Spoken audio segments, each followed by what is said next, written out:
Hey everyone, this is Sean with Troxel Services, and this is a series I'm going to call a 5-minute drive-by for business entrepreneurs. It's where you're going to watch footage of our team in the field. I own a landscaping company, but this can apply to other companies, service-based businesses as well. And this 5-minute drive-by business segment is meant for those that are trying to grow a business with 5, 10, 15, 20 employees or more, maybe 100 employees long term, and you're looking to do $500,000 in revenue per year, $1 million or more. That's minus your COGS, minus your cost of goods sold, because that's your real number right there is your actual revenue minus COGS. So $500,000, you want to take 3 to 4 years to get there, etc. It's a segment where I'm typically driving, and so you'll hear some background noise, and again, you're going to watch our team in the field while I talk. So today's segment, very important, something I'm very passionate about, and it's something I've lived out as I've helped grow businesses in the past, and then started Troxel Services several years ago. It's very important that anybody that's trying to grow a business where you're going to have, like I said, 5, 10, 15, 20 employees, you're going to have $500,000 or more, you're wanting to get there in revenue, that doesn't mean profit, right? Is you have to have 3 ingredients as the entrepreneur, as the owner, as the founder, as the chief, person that's driving the business. Number 1 is you have to have long-term vision. I'll expand upon that in a minute. Number 2, it has to be what I call in your DNA. Okay, so it has to be in your DNA. It has to be who you are to run a business. Number 3, you have to have, and I know this is a common term, but it has to be said. You have to have what I'm calling proven perseverance. So proven perseverance is what you have to have. Not just the idea of perseverance, but proven. Okay, so these 3 things you have to have, and if you don't have them, you're just signing up for a year of stress, 2 years of stress, and then you're going to go out of business. You're going to spend $50,000 of your savings, $100,000 of your savings. You're not going to make hardly anything. You're going to stress yourself out if you don't have these 3 ingredients as part of who you are, or these 3 items as part of who you are. So now, if you do have these, then you have what it takes to grow the business. It's not a guaranteed solution. It's not a guaranteed that you're going to be successful. There's many other factors, but you have to at least have these 3 things to give yourself a real good shot of growing a successful business. So back to number 1, which is long-term vision. So it's easy to have short-term vision. Everyone can kind of read what's going on in the room, and they can see, a year ahead. You have to have long-term vision for your company. Now, a couple examples of that is you have to know where you're going in 5 to 10 years. You have to, because if you don't know where you're going in 5 to 10 years, it's hard for you to have purpose in the next couple of years. So when someone says, hey, what do you want to do? You got to be able to say, hey, I want to grow to this level. I want to have this type of management structure. I want to be cover this broad of a market location. All of those things, you need to have long-term vision. I want our company to be built upon this type of character, these types of policies. You want to write them out as much as you can. Some of those you'll develop over the next couple years as you grow. But you have to have long-term vision. You have to say, hey, I want to get to 2 million in 6 years, or I want to have this many managers, and I've run the numbers, and here's how much I think I can pay the managers. Here's how much I think I can, pay our teams in the field. Here's our bonus structure. You have to have long-term vision. You have to think about how many customers you want, what types of services you want to provide and don't provide, the purpose of why you're in business. Are you doing it for reasons outside of just growing a company based upon money and profit? Those things are necessary, so you should fight for those things.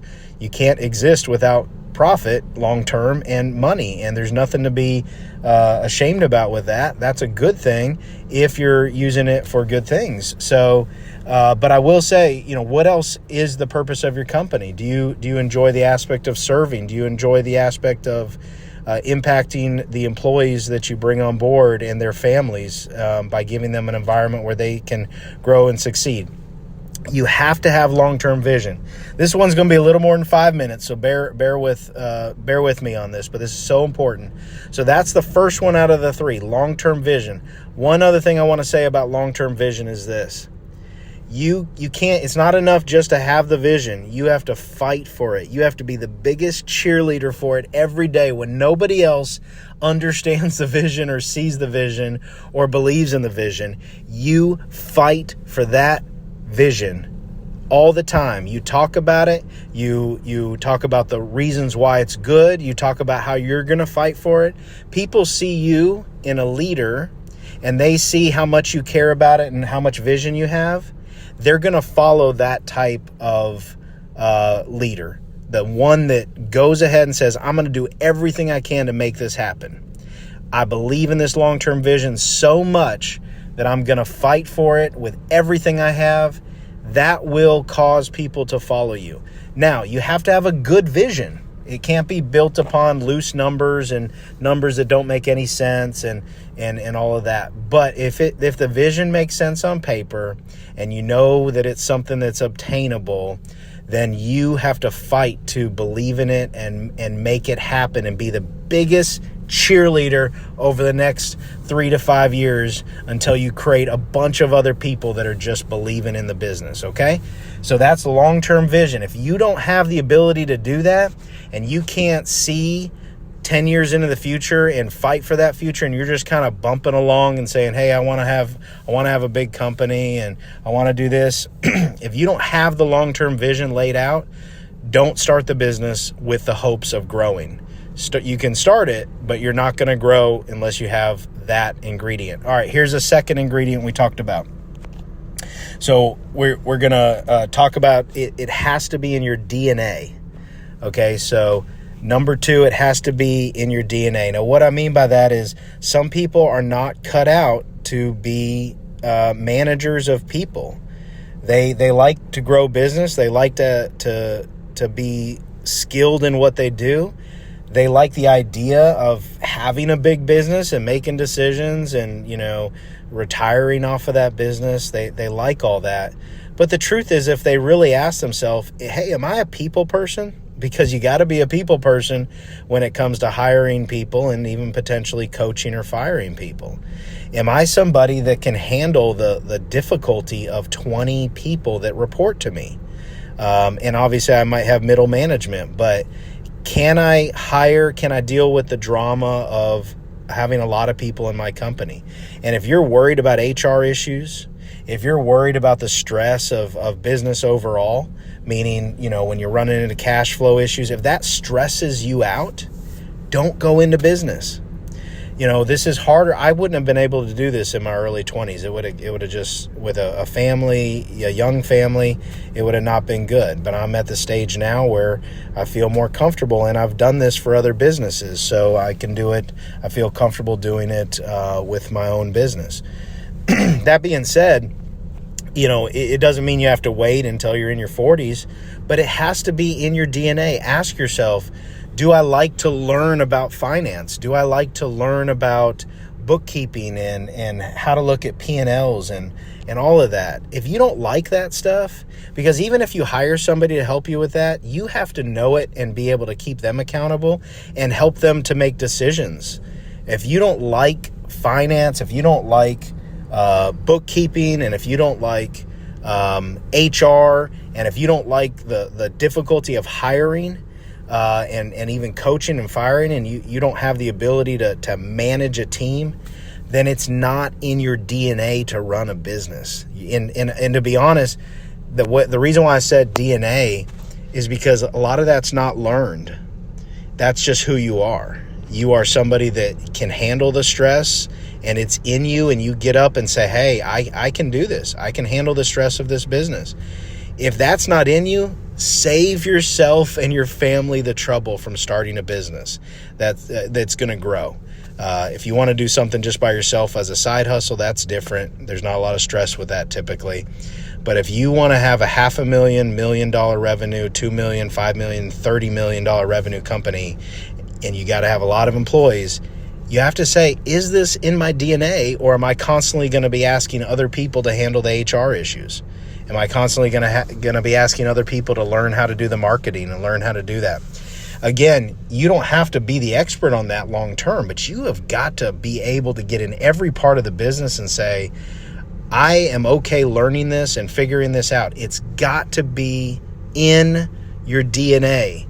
Ask yourself that before you start the business, before you start putting $50,000, $100,000 of your own money into that business. It's just a waste otherwise. So if you don't have long-term vision that you can clearly lay out and be a champion for, and if you don't have, it's not in your DNA to run all the parts of the business and at least be involved with and learn it, especially initially, and deal with the stress of it, then don't start the business. Number 3, and this one is probably the easiest to understand, but let me kind of expand upon it. It's perseverance. So the issue with perseverance is it has to be proven perseverance. It's way too risky to try perseverance out on a business where you're about to walk away from a job and start a business. You're going to walk away from a job that's secure and go start your own business and just hope that your skill and your natural talent is just going to grow it. And you're going to hire a buddy or two and everything's going to be great. You know, that's not the time to test your perseverance out, because you're leaving. Let's say you have a wife and a family and you're leaving, you're leaving a secure position to go start a business. You may have saved up a little money and you bought a truck and you bought the trailer and equipment, and now you're going to go start that business, and you just sunk $20,000, $30,000, and maybe over the next 6 months you're going to have to buy this piece of equipment, hire this person, that person. All of a sudden you put $50,000 into it and you've made about $30,000, but you put $50,000 into it, so you're $20,000 upside down. Meanwhile, you could have made $30,000 in that same 6-month period at your other job. And so why do I say that? That is part of business. And that's the reality. You have to typically lose money the first year. So don't kid yourself on that if you're actually growing a business. But you have to invest, and typically you're going to lose money the first year. But don't lose money if you don't have proven perseverance. That's the third ingredient that you have to have. Proven perseverance doesn't look like, hey, I've grown a business before. It might be that you actually went to college for 6 years and pushed through and did a very hard degree. And then worked while you did that. I'm not saying college is for everybody. It certainly is not. But that could be a sign of perseverance. Another sign of perseverance is how you stayed with a different company, and you know, lots of people were quitting and you decided to be a leader and you grew in that company and you stayed there for 5, 6, 7 years when it was very difficult and people were leaving and the company was going through lots of changes, but you persevered.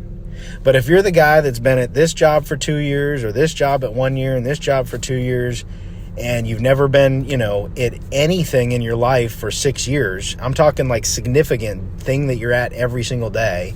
It could be a situation with church, or it could be a community situation where you've persevered with a group of people for a long period of time, right? But if you're someone who goes from place to place, or you've been part of a family that's gone from place to place, you don't have proven perseverance to know that you're going to be able to do well in this business, because you're going to have to persevere through a lot of unknowns and a lot of difficulties for at least 5 or 6 years before you really see that this business is where it needs to go. So I'm going to wrap it up there. This was way more than 5 minutes, but it's still called the 5-minute drive-by for business entrepreneurs. This is the first one, because before you even decide to start, you have to have those 3 ingredients. Proven perseverance. Proven, not just hopeful perseverance. You have to have something proven. These are not in the same order, right? But proven perseverance, number 1. Number 2, it has to be in your DNA. It has to be who you are to deal with all those areas of business. You have to know enough to want to learn it and to be involved with it. And you can't say, oh man, HR just stresses me out. Oh man, marketing just stresses me out. If that's you, don't start a business. You'll have help, but you have to be able to be involved with it. So you've got, it has to be in your DNA to actually run the business and not get stressed out. Number 3, is you have to have long-term vision. And we talked about that in detail. So proven perseverance, it has to be in your DNA to run the business. And then third, long-term vision. If you have those three things and it's a good time for you in your life and in your family's life to start a business, then go get it and make it happen over the next 5 years.